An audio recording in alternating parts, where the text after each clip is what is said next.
नमस्कार, दृष्टि आईएएस के टुडेज जीके प्रोग्राम में आपका स्वागत है। शुरुआत करते हैं अभ्यास प्रश्न से। प्रश्न था, कौन सी नदी यमुना नदी की सहायक नदी नहीं है? केन, चंबल, हिंडन या फिर भीमा? इसका सही जवाब है ऑप्शन डी, भीमा।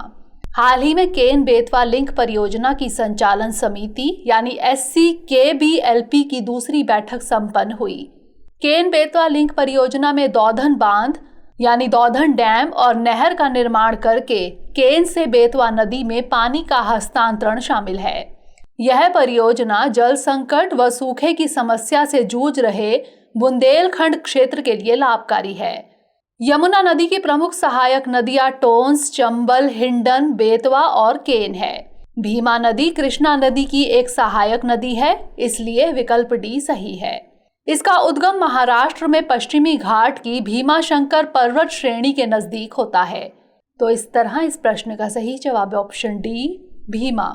आज के सेशन का पहला प्रश्न है, राष्ट्रपति के संबंध में निम्नलिखित कथनों पर विचार कीजिए। 1. संविधान के अनुसार राष्ट्रपति कार्यपालिका का अंग है।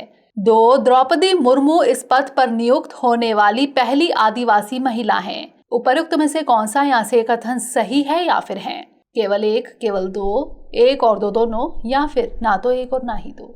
इसका सही जवाब है ऑप्शन सी, एक और दो दोनों, यानी दोनों कथन सही हैं। हाल ही में झारखंड की पूर्व राज्यपाल द्रौपदी मुर्मू भारत की 15वीं राष्ट्रपति निर्वाचित हुई हैं। इस पद पर नियुक्त होने वाली वह देश की पहली आदिवासी महिला हैं, अतः कथन 2 सही है। भारतीय राष्ट्रपति संघ की कार्यपालिका अनुच्छेद 52 से 78 का एक हिस्सा है। इसमें अनुच्छेद 52 से 62 राष्ट्रपति से संबंधित है, अतः कथन 1 भी सही है। तो इस तरह इस प्रश्न का सही जवाब है ऑप्शन सी, एक और दो दोनों। अगला प्रश्न है, काली बेन या बेन नदी का संबंध किस सिख गुरु से है? गुरु नानक देव, गुरु गोबिंद सिंह, गुरु तेग बहादुर या फिर गुरु अर्जुन देव सिंह? इसका सही जवाब है ऑप्शन ए, गुरु नानक देव। काली बेई या बेन पंजाब में एक छोटी नदी है। इसका उद्गम पंजाब के होशियारपुर जिले से होता है। लगभग 165 किलोमीटर लंबी यह नदी कपूरथला में ब्यास और सतलुज नदियों के संगम नजदीक ब्यास नदी में मिल जाती है। काली बेई का सिख धर्म और इतिहास के लिए बहुत महत्व है।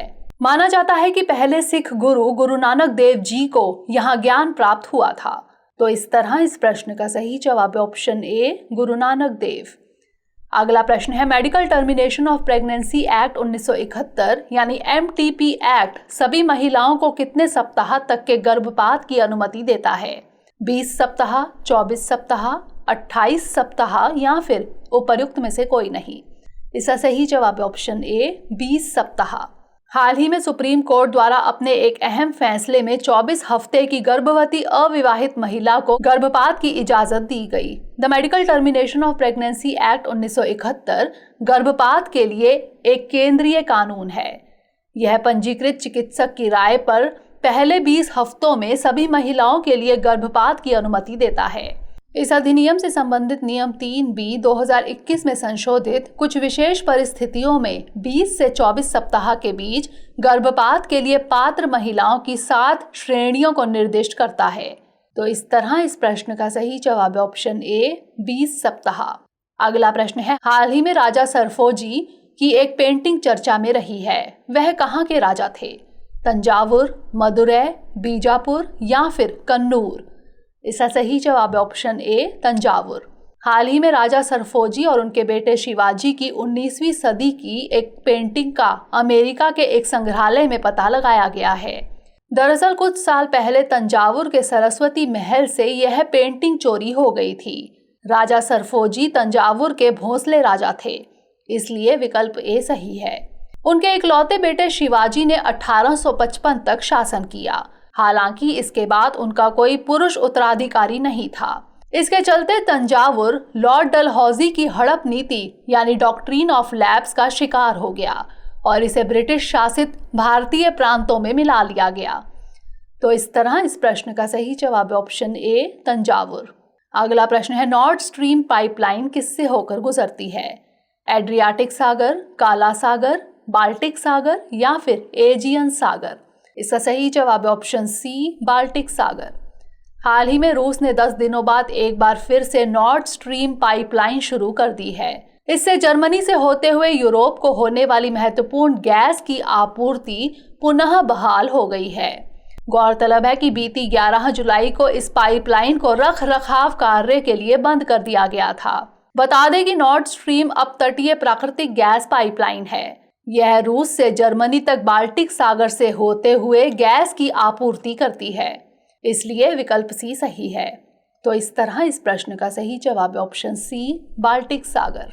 अगला प्रश्न है, भारत मौसम विज्ञान विभाग यानी IMD किस मंत्रालय के अंतर्गत कार्य करता है? विज्ञान और प्रौद्योगिकी मंत्रालय, नागर विमानन मंत्रालय, पर्यावरण वन और जलवायु परिवर्तन मंत्रालय या फिर पृथ्वी विज्ञान मंत्रालय? इसका सही जवाब है ऑप्शन डी, पृथ्वी विज्ञान मंत्रालय। IMD राष्ट्रीय मौसम विज्ञान सेवा और मौसम विज्ञान एवं संबद्ध विषयों से संबंधित मामलों के लिए प्रमुख सरकारी एजेंसी है। वर्ष 1875 में भारत सरकार ने IMD की स्थापना की थी। साथ ही देश में सभी मौसम संबंधी कार्यों को एक केंद्रीय प्राधिकरण के तहत लाया गया। मई 1889 में कलकत्ता मुख्यालय में वेधशालाओं का प्रथम महानिदेशक सर जॉन इलियट को नियुक्त किया गया। वर्तमान में IMD पृथ्वी विज्ञान मंत्रालय यानी MOES के अंतर्गत कार्य करता है। तो इस तरह इस प्रश्न का सही जवाब है ऑप्शन डी, पृथ्वी विज्ञान मंत्रालय। अगला प्रश्न है, निम्नलिखित देशों में से किस समूह की सीमा काला सागर से लगती है? माल्डोवा, बेलारूस, जॉर्जिया, तुर्की, बुल्गारिया, ग्रीस, तुर्की, यूक्रेन, लेबनान या फिर ग्रीस, इजराइल, यूक्रेन? इसका सही जवाब है ऑप्शन बी, तुर्की, बुल्गारिया, ग्रीस। यूक्रेन, रूस, तुर्की और संयुक्त राष्ट्र के महासचिव एंटोनियो गुटेरेस के बीच यूक्रेन से काला सागर के जरिए अनाज निर्यात को फिर से शुरू करने के लिए होने वाले समझौते के चलते काला सागर सुर्खियों में है। काला सागर यूरोप के दक्षिणी पूर्वी छोर पर स्थित एक बड़ा अंतर्देशीय सागर है।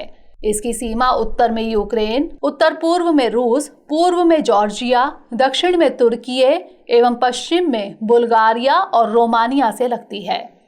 तो इस तरह इस प्रश्न का सही जवाब है ऑप्शन बी, तुर्की, बुल्गारिया और ग्रीस।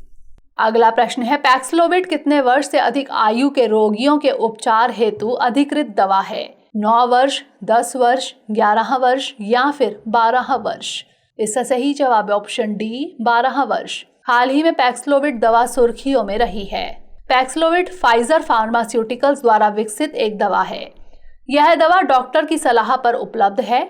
यह केवल 12 वर्ष और उससे अधिक उम्र के रोगियों के इलाज के लिए अधिकृत है, जिनका वजन कोविड पॉजिटिव पाए जाने के बाद कम से कम 88 पाउंड हो। इसलिए विकल्प डी सही है। इसका उपयोग हल्के से मध्यम कोविड के लक्षण वाले कुछ रोगियों के इलाज में किया जा सकता है। तो इस तरह इस प्रश्न का सही जवाब है ऑप्शन डी, 12 वर्ष। अगला प्रश्न है, हाल ही में सेरोटोनिन शब्द चर्चा में रहा है।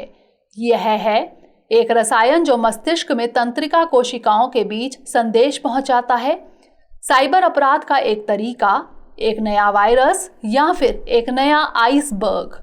इसका सही जवाब है ऑप्शन ए, एक रसायन जो मस्तिष्क में तंत्रिका कोशिकाओं के बीच संदेश पहुंचाता है।